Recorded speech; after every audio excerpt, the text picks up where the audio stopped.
So guys, kakagising ko lang. Gusto ko pang matulog. Kasi masakit yung buong katawan ko. Sobrang pagod. Grabe. Hindi pa ako nangalahati ng taon. Ng kontrata pala. Pero grabe, parang binugbog na yung katawan ko. Yung gusto mong matulog. Pero hindi pwede. Kasi oras na. Alas 10 na dito guys. Grabe. Sakit ng katawan ko talaga. Grabe. Ang bigat ng pakiramdam.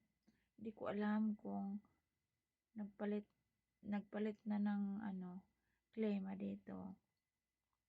Medyo malamig na siya pero parang ang bigat ng pakiramdam, ang bigat ng katawan ko. Hindi ko alam bakit. Ang sakit ng mga binti ko. Kahapon kasi bugbog ako sa trabaho. Kasi ako lang mag-isa sa hugasin pa lang, grabe. Sobrang pagod na. Iwan. Gusto ko pang magpahinga ba, kaso wala eh. Kailangan ko magluto, maglinis, maglalaba pa.